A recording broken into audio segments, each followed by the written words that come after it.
You never want a serious crisis to go to waste.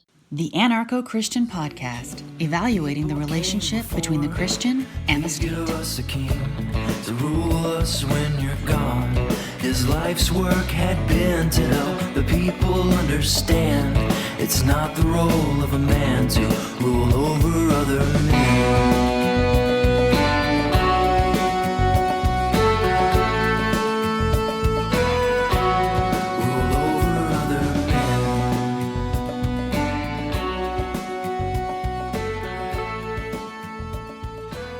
Hi, everybody.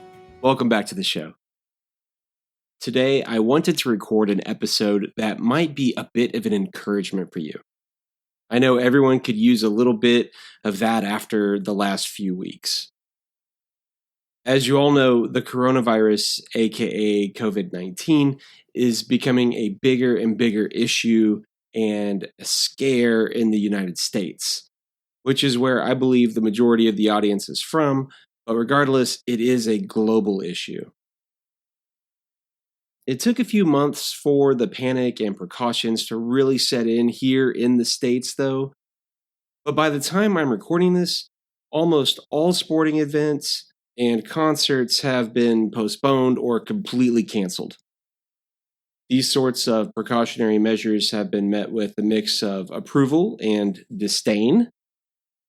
Obviously, there is a mix of opinions on the appropriate amount of reaction towards something like this. And a legitimate question is, how much of this behavior is an appropriate amount of preparation and precaution? And when are we acting completely out of fear, causing a panic and making things worse? The most concerning controversies to happen are the different state bans that are happening in response to this possible pandemic.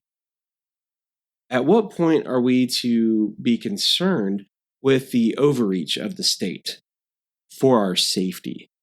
And I'm putting that in air quotes, by the way, for our safety.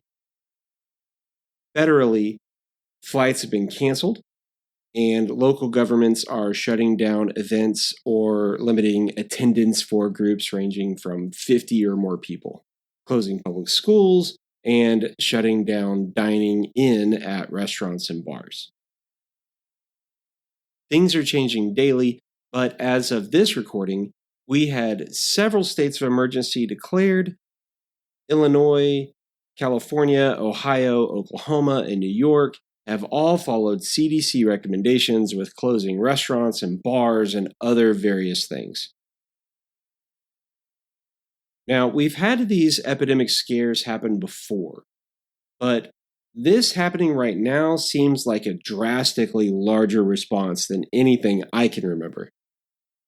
We had mad cow disease in the 1990s, SARS in 2002, the bird flu in 2004, the H1N1 flu in 2009, and Ebola around 2014. Look, I'm not a doctor, nor am I a constitutional lawyer, so I'm not really going to address any of those things in this episode. If you feel sick, go to the doctor, follow advice from your trusted healthcare professionals, and do what seems right. Do you think your rights are being violated? Yep, every day. And the Constitution doesn't do anything to stop it.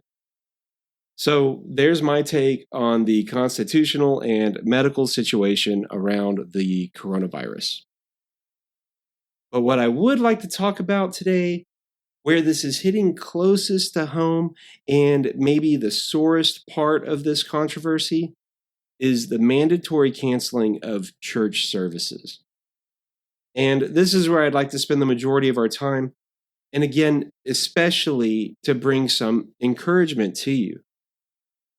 But yep, churches are wrapped up in these bans on gatherings of 50 or more, and understandably, it has Christians a little leery of the idea that the government, state or federal, can make a call like that.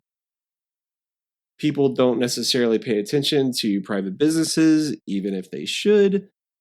but they will start to notice when the state openly flexes its authority against the church.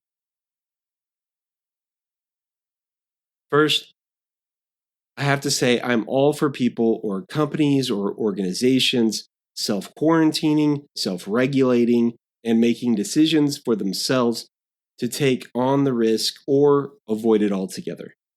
The problem really comes in when it's state mandatory behavior. See, if someone wants to take the risk, it's on them. If I look at the level of risk that they are taking, and I would make a different decision, it's not my place to force them to make a different decision. It's not my place to force them to make my decision. Many think that this is the case where we need government to step in for our safety, again, with the air quotes on that.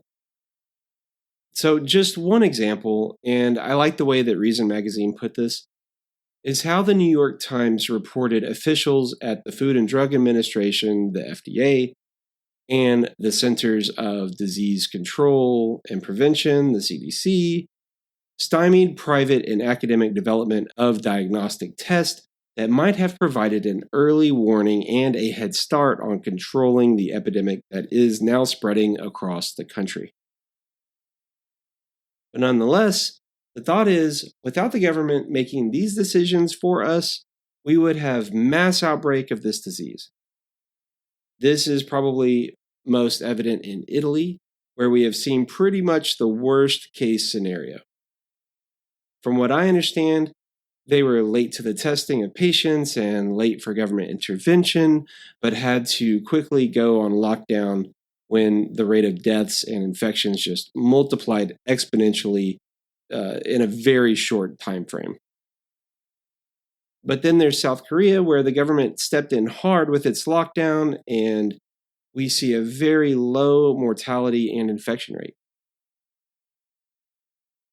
So as I navigate these pros and cons of authoritative central control dictating my behavior during times like these, or mitigating my risk for me, I keep going back to a couple of favorite quotes from the American Revolutionary era. Thomas Jefferson wrote in 1787 in a letter to James Madison, "I prefer dangerous freedom over peaceful slavery." And the other quote is from Benjamin Franklin in 1755 or 59. I couldn't really pin that one down. But he said, "Those who would give up essential liberty to purchase a little temporary safety deserve neither liberty nor safety." The reason why I like these quotes so much, and I think they fit so well here, is because this is one of those moments and topics where we can see the seemingly hyperbolic exchange of liberty for security and subjugation playing out right before our eyes. It's on the news, it's in the comment sections of your friend's Facebook post, it's around the water cooler with a 3-foot distance between each of you, of course. But here we are, over 200 years later, and these quotes and their concerns that are within them show how truly timeless they are and transcends what specific dangerous event we are discussing. They speak to the government overreach of gun control, pharmaceuticals, and even outbreaks. We can't let fear sway us from these positions if we truly believe that a totalitarian state is fundamentally wrong. It doesn't matter how scary the event or what party the current presidential administration belongs to. We can't say this sort of overreach is bad in one situation, yet think it is necessary or has good intentions or holds our best interest in this other situation. The truth of it is wrapped up in Rahm Emanuel's quote, "You never want a serious crisis to go to waste." Let's listen to him explain this to the Wall Street Journal while he was the chief of staff to then President-elect Obama. You never want a serious crisis to go to waste. And what I mean by that, it's an opportunity to do things that you think you could not do before. I think America as a whole in 1973 and 1974, not just my view, but obviously the administration, missed the opportunity to deal with the energy crisis that was before us. For a long time, our entire energy policy came down to cheap oil. This is an opportunity. What used to be long-term problems, be they in the healthcare area, energy area, education area, fiscal area, tax area, regulatory reform area, things that we had postponed for too long that were long-term are now immediate and must be dealt with. And this crisis provides the opportunity for us, as I would say, the opportunity to do things that you could not do before. Did you catch that? The government can do things they couldn't do before. This isn't new or novel or an unusual platform for the government. This is a moment where a member of the government is completely honest about their MO. This coronavirus is an example of the healthcare opportunity he mentions. Why couldn't it be done before? The issue wasn't big enough for the citizens to let go of their liberty until the crisis is big enough. And this is the way that the game is played. This is where we have to be careful. But I'd say we normally fold to it. After 9/11, we saw the quick passing of the Patriot Act, something many people still don't understand the absolute travesty to our liberties that it is. And it's still here, spawning other acts that remove our privacy and increase our government's control and surveillance over our lives. Martial law is something that's being thrown around during this pandemic fear. It isn't technically as drastic, but what do you think mandatory quarantines and statewide bans and curfews lead to? The key takeaway is that once the state assumes power, it doesn't give it back very quickly, if at all. So maybe that's addressing our proclivity and terrible habit to condemning or relying on the government inconsistently. But what about this church thing? So I'll just start with me personally, and it's a hard feeling to pin down in a short answer. It's a bit of an optimistic while also pessimistic position. First, the pessimism. I in no way think things will always turn out good or rosy or prosperous. There's a whole book called Fox's Book of Martyrs that can attest to that. I also don't think this is going to turn into a complete church shutdown and or nationalization of the church. But I will never rule out that that could happen one day. People that completely disregard that are not students of history. Even if you point out times that states or governments have done it, people like to respond with, "But our government would never do that." But the fact of the matter, no matter what we're talking about, they have and they will. Just a few things off the top of my head. During World War II, President Franklin Roosevelt, through Executive Order 9066, interned in camps, that's internment camps, by the way, American citizens of Japanese descent from 1942 to 1945. The Tuskegee experiments, where patients with syphilis were experimented on under the guise of free healthcare. Operation Green Run, where the Atomic Energy Commission contaminated 500,000 acres around 3 towns. Operation Plum Bob, that killed civilians and gave thousands of people cancer. Operation Northwoods, where the CIA wanted to harm civilians in a false flag to start a war with Cuba.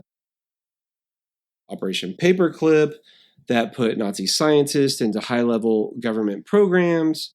Eugenics, MKUltra, the list goes on and on. All of that has happened. It's just fact. And make no mistake that a government command and law is always backed up by the threat of force. If they say you must shut down and you refuse, they will use the police or the military to shut it down or to prevent you from going through with it to begin with.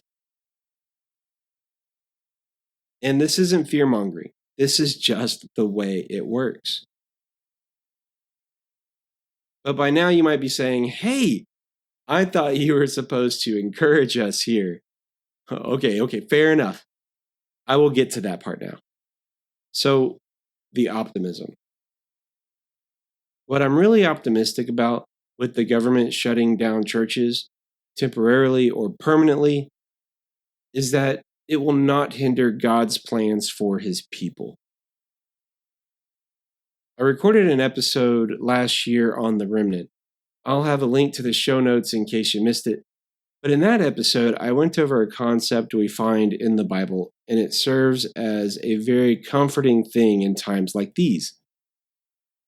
In the book of Isaiah, we are introduced to this idea of God preserving a remnant of his people during a time of invasion by the Assyrian army. In Isaiah chapter 10, we read, "And it shall come to pass in that day that the remnant of Israel and they that are escaped of the house of Jacob shall no more again stay upon him that smote them, but shall stay upon the Lord, the Holy One of Israel, in truth. A remnant shall return, even the remnant of Jacob, unto God the Mighty." And in chapter 11, "And it shall come to pass in that day that the Lord will set his hand again the second time to recover the remnant of his people that shall remain from Assyria and from Egypt." And then the list goes on to list a few other nations. And this remnant concept is brought up again in other prophets like Micah and Jeremiah. But what does this have to do with us today? Paul, in his letter to the Romans, mentions this remnant in the 11th chapter. Speaking of Israel, so too at the present time there is a remnant chosen by grace. So I find it very comforting that God uses this remnant concept again and again. And as his people in Christ, we can keep looking to this with hope and faith. And it's not saying that all things are going to turn out great, just that we can take rest and that his promise will be fulfilled. And in fact, I think God intentionally uses these government overreaches to call certain people of that remnant. A really good resource on this thought is David Lipscomb's book, Civil Government. This is the first book I recommend when people ask me about books on Christian anarchism. Tolstoy usually gets the most acknowledgement, but Lipscomb can't be forgotten, and Civil Government needs to be at the top of anyone's reading list. Where a lot of people get confused by Romans 13, Lipscomb confidently calls it the most complete statement of the Christian's relation to the civil government found in the New Testament. Now, I'm not going to go through the whole Romans 13 explanation here, but I do have an older episode that goes through this portion of Lipscomb's book. And I will have the link to it in the show notes. In his chapter that handles the infamous Romans 13 passage, he does a really good job of explaining what Paul means when he says that the government, quote, is a servant for our good. It's probably the most confusing part of this passage because of the tug of war we have with its interpretations and how we view government encroaching on our civil liberties. But after laying out very clearly that the actions of the government described in Romans 13 are in conflict with the actions described of the Christian in chapter 12, he takes on this seemingly impossible contradiction.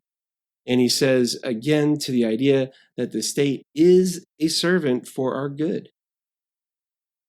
So let me read a small portion concerning that. He says, God uses the wrath of man to promote his own praise for the greatest good of his people. Wrath that would go beyond this, God will restrain. With these thoughts, this higher power is ordained of God, as all human government is, to punish those who refuse to obey God. The civil ruler is a minister of wrath whom God uses to punish wickedness and rebellion.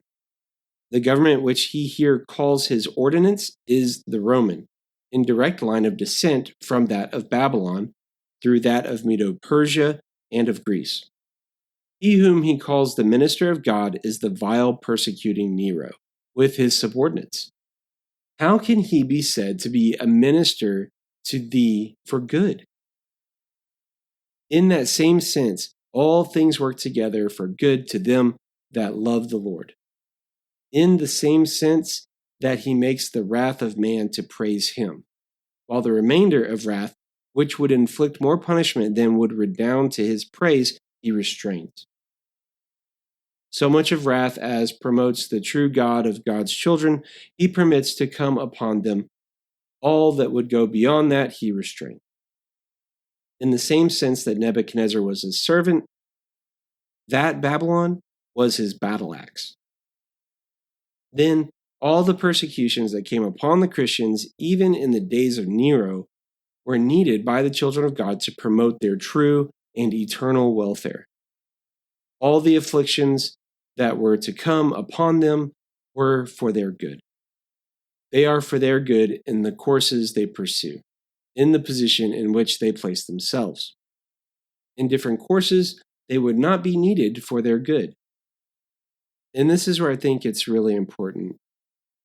One chief good was to wean them from love of the kingdoms of the world. How can this wicked ruler be a terror to evil works and not to good? Because if God permits only so much punishment to come upon his children as will promote their true good, all the evil that comes from them is intended by God to restrain and deter them from sin and to encourage them to do good. So that was a mouthful, but the point in referring back to this is that I have faith in God's promises that his people will be saved. If you're one of his people, he will provide for your faith. Sometimes that provision, that thing that's going to call you back to trusting in him when things seem grim, is that overreaching government. Maybe we finally realize that they don't have our best interest in mind. Maybe it shifts our trust back to the Lord rather than a social program. And maybe it's just me. But this was all very true for me. And after all that, there are a couple other points I'd like to make here. This might sound a little more divisive than you're used to hearing on this show, but let's be honest. Not every church calling itself a church preaches the word. And that is super important to recognize because we are told faith comes from hearing and hearing through the word of Christ. And with that in mind, I can be hopeful that people may find a new church or small group where they can hear the word of Christ. Maybe it will happen through small groups and independent Bible study while we're all under house arrest. And being honest again, Christians like to talk about shaking up those comfort zones. And this is a pretty big shakeup that might get you out of that one place that you attended for years and weren't seeing that faith grow because you weren't hearing the word preached. But it's hard to break the habit of going to those places where we're comfortable. And honestly, we have family. So taking all this in, mixing it up, mulling it over, are we really surprised? I always think back to 1 Samuel 8 when we start talking about Christians and the role of government. Do you remember that chapter? The Jewish people are currently led by God speaking directly through his prophet Samuel, and they are calling for the appointing of a king so that they can be judged like all the other nations. So God, after telling Samuel that this demand is not a rejection of him, but that they have rejected God from being king over them, he basically tells them all the bad things that will happen. Taxation, military conscription, enslavement to the king. Basically, do you want a government? Well, here it is, and you're not going to like it. I have an earlier episode on Israel demanding a king that I will link to in the show notes for a deeper dive into that chapter. There are a ton of reasons we need to be pulling ourselves and our churches away from state control. When it comes to us, it starts with nullification. Like in the 80s, just say no. For our churches, we need to strongly consider the agreements we are getting ourselves involved in when we take on the 501c3 status for our churches and religious organizations. I have an episode on that as well, and its pitfalls that I can link in the show notes as well. And one other thing, I'm not saying you have to defy the government and you must go to church. I hope no one gets the wrong impression here. If you don't want to be around large crowds, per CDC recommendations, per your own risk assessment, that's totally fine with me. We should have that ability to freely choose that. You and I can weigh the risk, and I completely support you if you choose to stay home. So in closing, you might have noticed that I referred back to a bunch of episodes I've already done. That's what I'm trying to do here. Build a library for you of evergreen topics that affect us. This episode may be a little different from that, but what we are seeing and discussing right now applies to you anytime this can or will happen. It's not just about this current epidemic or financial crash. It'll be the same for the next one too. But anyways, what are your thoughts? Did I leave anything out? Is there anything else we should consider? Did I succeed in making you feel encouraged? I hope so. Let me know on social media, Facebook, Twitter, YouTube, anywhere where you catch the episode. And don't forget to subscribe to the Anarcho-Christian podcast on whatever podcatcher you're using. If you're not sure where to find us, visit anarchochristian.com/subscribe. There you'll find links to subscribe to the podcast on iTunes, Stitcher, Android, Google Play, and YouTube. If you're enjoying the podcast, please consider letting us know by leaving a 5-star rating and review on iTunes or wherever you catch the episodes. Also, like and share the episode on Facebook or the other social media sites. You can support the show with a monthly donation through Patreon. Visit the support tab on anarchochristian.com.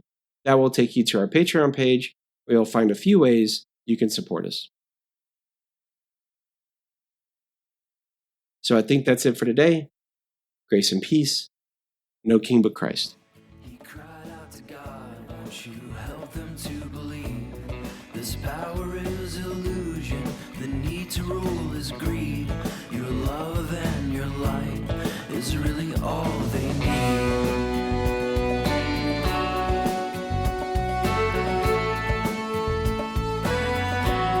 It's really all we need.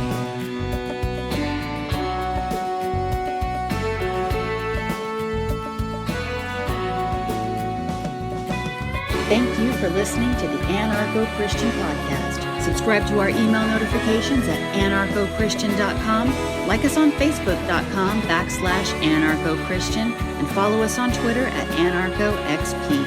Subscribe to our podcast and YouTube to join us next time as we continue to evaluate the relationship between the Christian and the state. No king but Christ.